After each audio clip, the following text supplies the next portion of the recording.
Hey everyone, Mr. Sujano here. In this video we're talking about Nintendo, Sega, EmuELEC, and more. Let's get started.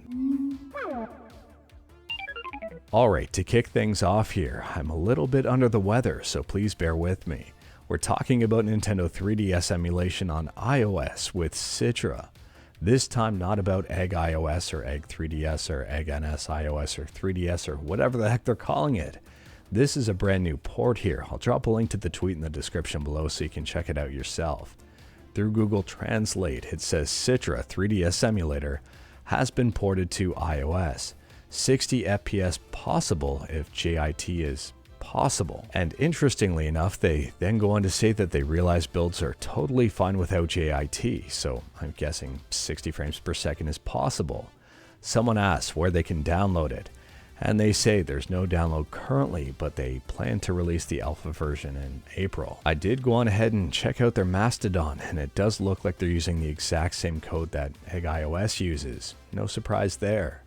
I'm wondering if this is going to be open source. It should be open source, and I did ask them, but I haven't heard back yet. As soon as I know more, you'll know more. So if this brand new port of Citra is free and open source, I really think Egg iOS's days are extremely limited, especially with Emu3DS hot on its heels using actual Citra code and sanctioned by Citra. And speaking about iOS, next up we're talking about iOS. And if you're one of the unfortunate people to have an iPhone and you like to emulate or you like to jailbreak it, well, things might just get a little bit easier for you. Apparently here, iOS 17 will support app sideloading thanks to European regulations. If you are curious about this one, I'll drop a link to the article in the description below and feel free to check it out. In my opinion here, this is going to be a huge win for Apple users and a huge win for Apple in general. As much as Apple is pushing back against these changes, I think this is going to benefit them more than they think. And speaking about benefiting, next up we're talking about Sega. And we talked about this one the other day, but now it's official. Sega confirms the acquisition of Angry Birds creator Rovio for about $750 million overall. To be honest with you here, I'm not quite sure on how I feel about this one yet. On one hand, it's cool that Sega owns Angry Birds now and we might see some sort of Sonic Angry Birds.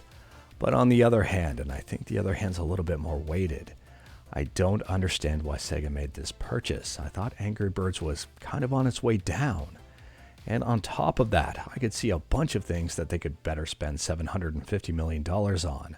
Let me know your thoughts in the comments below. And speaking about money, next up here we're talking about Nintendo and a downloading site. And Nintendo is in the courts again, and this time it's a win for Nintendo. If you are curious about this one, I'll drop a link to the article in the description below and feel free to check it out. Apparently here, Nintendo won a court battle against D-Storage, which was the website that I just showed you. And it's in the amount of €467,750, which is quite a lot of money. Although D-Storage wasn't directly responsible for uploading Nintendo ROMs, they did host a whole bunch of them. And Nintendo's grounds for their legal argument was that D-Storage wasn't actively taking them down when Nintendo asked, and they won. I'd be lying if I said I wasn't kind of curious to see where things go from here, considering these sites are more or less a dime a dozen and a drop in the bucket. But at the same time, Nintendo says they're pleased with the decision. Obviously, they're a little over $450,000 richer. But moving on, and next up we're talking about something near and dear to my heart, NHL94 and ROM hacking. We've talked about this one before, where they've updated NHL94 to include 2023 rosters. But they've just released a brand new update to this ROM hack to update it for the playoffs. So whether or not you're a fan of NHL94 on the Genesis, you kind of have to appreciate the effort that went into this ROM hack. I mean, they rated over 800 players, they updated the rosters, the lines, the player images, made graphical improvements and gameplay refinements. There has been a lot of work that's went into this, and in my opinion, it's amazing. If you are curious about this one, I'll drop a link to it in the description below and feel free to check it out. And speaking about amazing, next up we're talking about Linux gaming and also the Steam Deck. And Proton 8.0-1 just released, and this one is absolutely huge. There's a whole bunch more games that are compatible now, and a whole bunch of games that have been fixed. So among some of the games that are now playable, we've got Forspoken, Samurai Maiden, Dead Space, Nioh 2, and One Piece Pirate Warriors 4. They've got some fixes here for Mortal Kombat X. They've improved force feedback compatibility for BeamNG and Forza Horizon 5. They fixed ray tracing in Crysis Remastered. They improved multiplayer support in Company of Heroes 3. They improved full screen support on The Last Blade 2. And they improved multi-touch support along with a whole bunch of other stuff. So long story short here, if you've got a Steam Deck, you might want to check out the latest version of Proton. And if you're gaming on Linux, you might want to check out the latest version of Proton in Steam. And last up here, we're talking about EmuELEC. And if you've got a retro gaming handheld, you might not like this news. EmuELEC development is going to slow down quite a bit. So the main developer put out a statement today and said they've decided to stop working on EmuELEC. They no longer have the time or energy to continue, and their health issues have been getting in the way. So basically they're putting their health and their family first here, and I support that.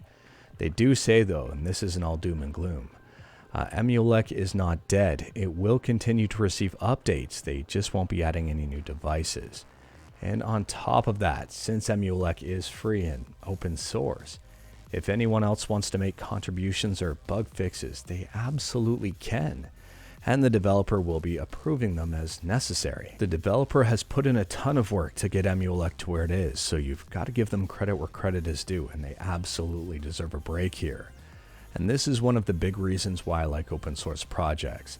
If something ever happens to the developer, if they can't or don't want to update the project anymore, it can still live on.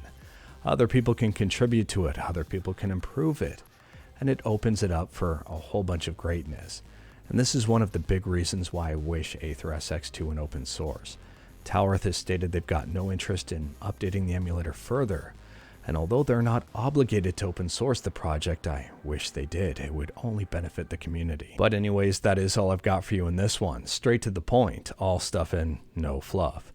We talked about a bunch today. Let me know your thoughts about absolutely any of it in the comments below.